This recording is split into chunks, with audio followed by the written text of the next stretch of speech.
engineers reports available. Completion certificate. Category 4 44 meters per second. Cyclone rating for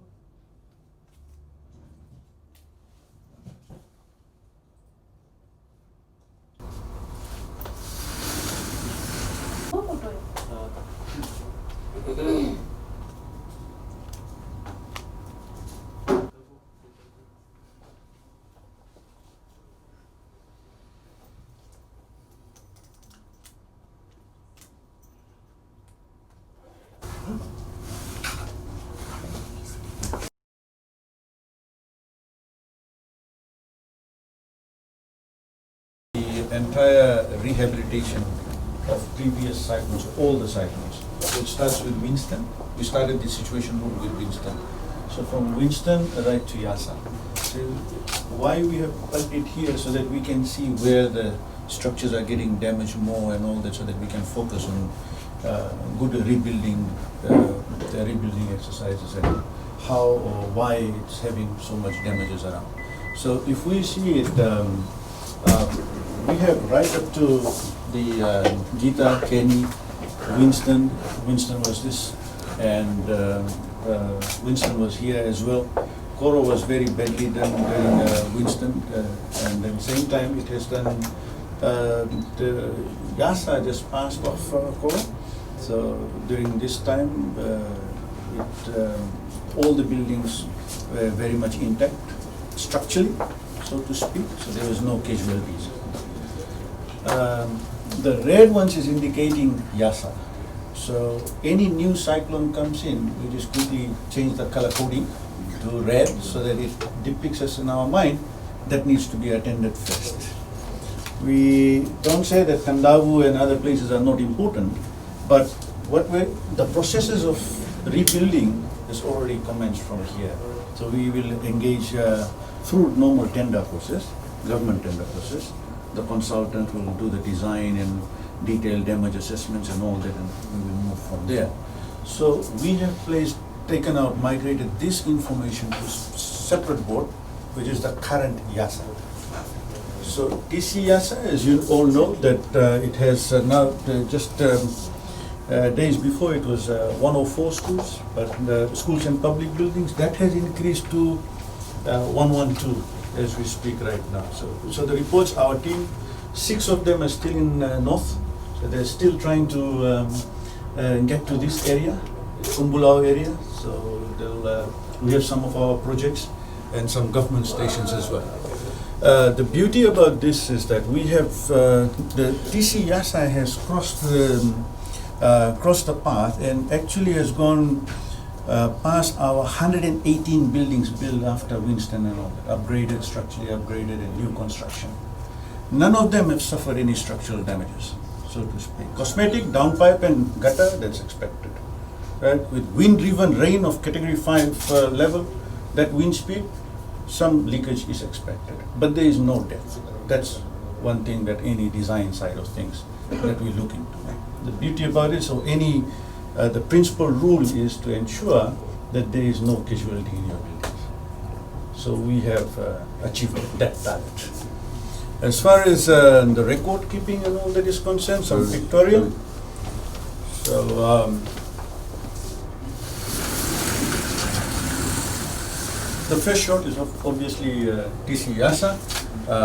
This is the preliminary assessment. When the team is deployed to the ground, before being deployed, we do our in-house consultation. What we're going to do while we are in ground. And then there is a standard form that they have to fill. They are well versed with it, and they carry their own tablets. They enter all documents straight away as soon as the network gets up. So immediately we in office, we get to know what's going on, right, on the ground, and every now and then we get updates if they need any assistance. So in this case, we have at a very top level, we have seen that there's some of the connections holding downs, some of the concrete, so to speak, in Lekutu. They're not really up to that standard and all. So we have seen that, and we have to go and actually diagnose more into this. So that can be done during DDA. detailed damage assessments. But for now, this information is well enough for us to get the right figure right now. Just the estimates of how things.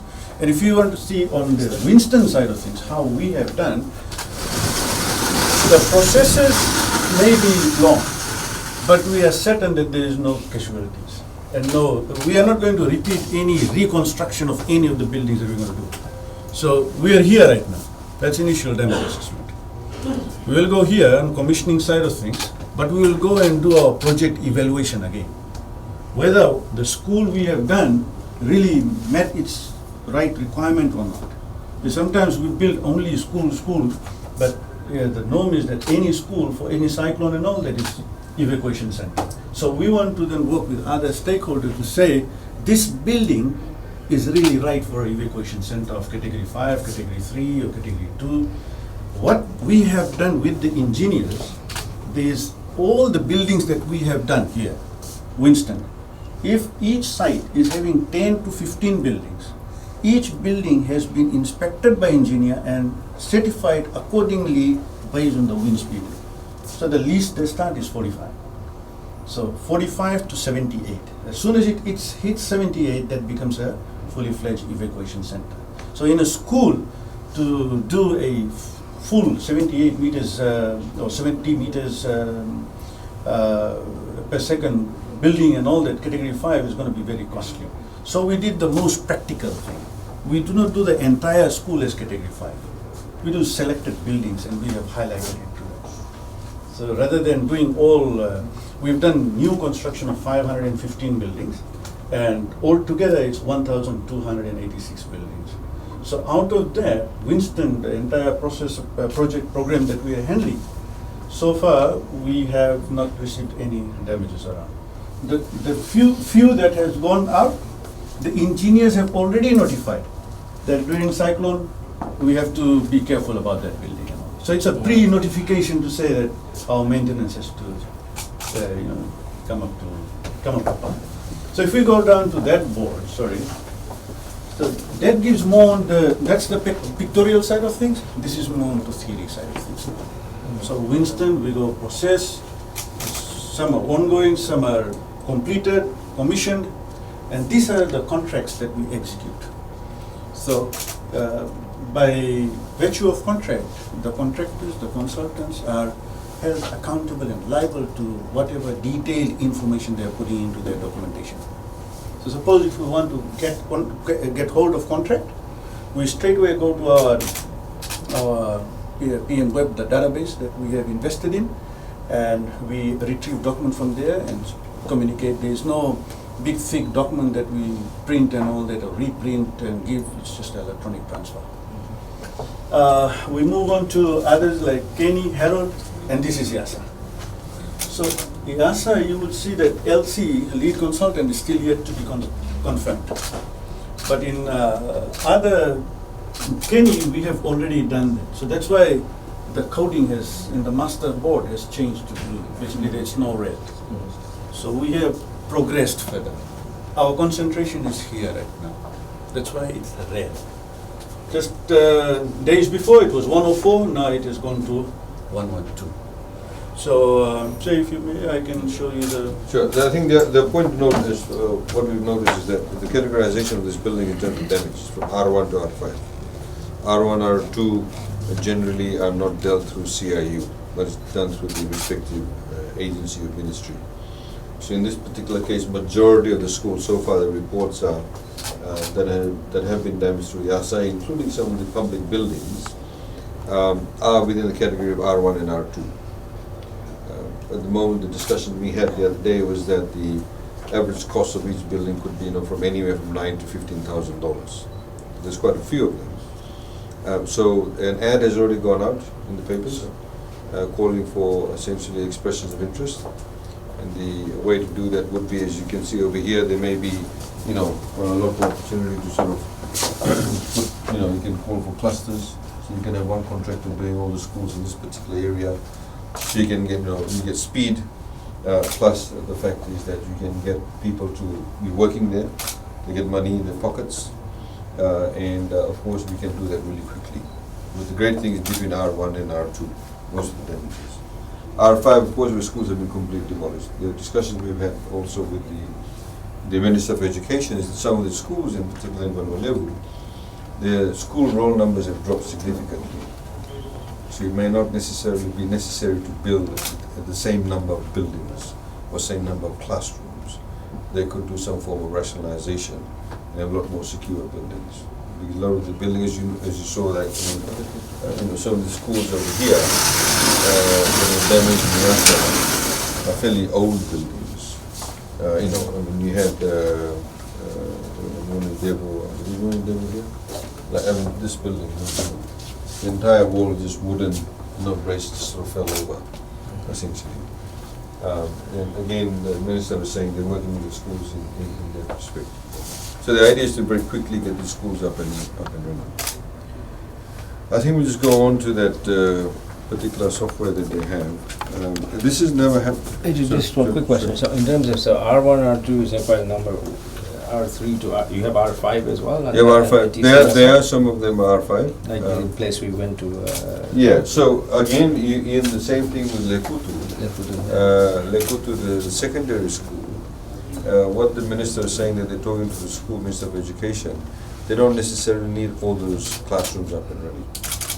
For example, there's only very few people in boarding school, and the parents they've spoken to the parents. They no longer will have any more boarders. So is that categorized in R5? Well, from one perspective, for that building, definitely. Okay. Yeah. Yeah. The school, the Ministry of Education will come back to us and say to us, do we actually need this building, or do we need 2 less classrooms? That's what we're going to do. I see. Yeah. And if you see some of these, most of the schools actually that have been severely damaged weren't built by government. They weren't built by CIU. Committees, huh? They're built by the school committees. Like this one, as you saw in particular, where the roof not only went, but the side of the wall went, got ripped out, and if the team had a look at it, very little cement was there. Very little. So there's integrity issues in the original build itself. So this, in a way, gives us the opportunity to kind of clean it up, so to speak. So how many do you have in R3 to R5 category at this point? Because 17, 18 was the original figure, right? Yes. Is it still that same? We're still considering it to be the same, but looking at the total number and all that, the majority of it is like R1, R2. The team has started their costing now, the internal costing damages, and how quickly we can fix it. 18 is the deadline, so before that it has to be done on R1, R2.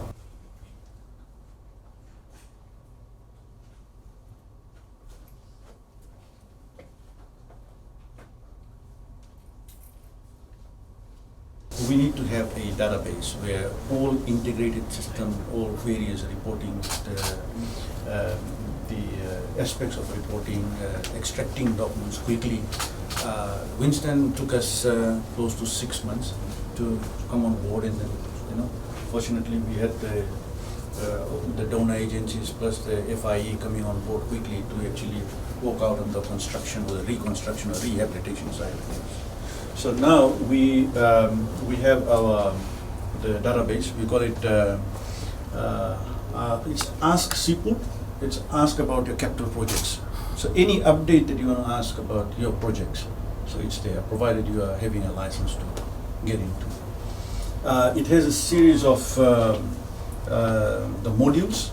So for now we are doing, for instance, schools, the new schools that we are doing 10 key solution. So any staff quarters getting built in Koro Island and all that, they're getting their sofa and the stove and everything in there. So what we do, we're planning to put them on our asset management. So should that building get damaged by fire or earthquake or any disaster, immediately by click of buttons we should be able to know what is the location, what is the floor size, the spaces around, and what are the list of items were there. So similarly, if we go to the document manager, after Winston, we realized that none of the previous school buildings that we have seen on board 3 had existing plans. So we had to start from ground zero. But for Yasa, the beauty about it is that one of our schools in Winston sustained damage where engineer has said that there is no engineering certifications, that building is too old to repair, it will be very uneconomical. So they said, very minimum. Please, ensure that that is not an evacuation center.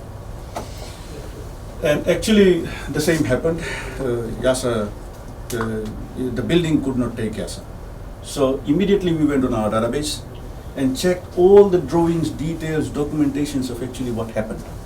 And within minutes we were aware that this building was outside of the scope. So engineer was protected, their professional indemnity was protected.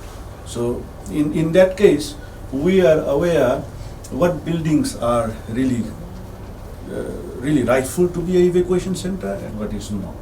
So suppose any site plan, which all these documentations are, as is all the staff quarters and classroom blocks are notified accordingly with whatever the certifications are. So if the cyclone rating is the less than 45, that means the entire school is less than 45. It cannot meet that. For evacuation center, we know that category 5 cyclone is coming. This is no for an evacuation center. So that's how we have set our system. All these is now on our record, especially the design side of it, on the structural, any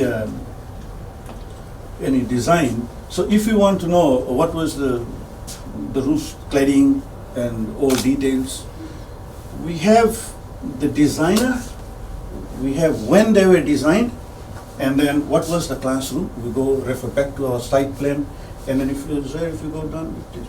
Okay, so these are the elevations. So we would know the placements of the buildings and all that from the site as well. So that actually gives us just click of the button, we are there, we know what we do. Moving up to the reason why it is, we should be able to get by the earliest next week our IDA cost plans and all that is just with the help of our PM web. Because this system is now being able to give us live feed of how much will be the total cost like in terms of intermediate and as well as the permanent rebuild. That's the long-term rebuild. So if we say for certain school, R1, R2, we back-end office is already doing the calculations. The calcs are being done. So we will just migrate it. This document is this system. How it works is just if the staff, that particular civil servant is duly trained and certified to use this, they'll just drag and drop and place all their documents in here, and it has all the relevant process management where our securities are maintained. So if I give you access only as a guest user and you are a donor, so we have one of the school QVS, the domes are being donated funds by Indonesian government. So we give the entire documentation and reports to Foreign Affairs, and they then transmit it back to the donor agencies. So we have all the details, and this is then stored. We don't delete it. Normally, we don't delete any information from PMWeb. So whatever that they have given, all documentations on completion aspect of it, it's all in here. What are the design? What are the materials? What was the total wind speed? What is the total wind speed that the building is going to sustain? What is the internal pressure system in the building? How it is done? It's all entered and then provided in the drawings and in our record as well. Every now and then we go and audit ourselves in this as well. So sometimes the wrong entries will happen, like QVS is now posted to RKS. So we do our internal checks with contract management. So all these projects are now managed through our contract, and the contracts are vetted by Solicitor General's office. And the response with the Solicitor General's office over these many years have been very good, almost to excellent, so to speak, that we send a document and within 24 hours the response comes to say, okay, right, this is okay for execution. So the contractors, the consultants, all the stakeholders are now very much geared up to work with CIU. Good.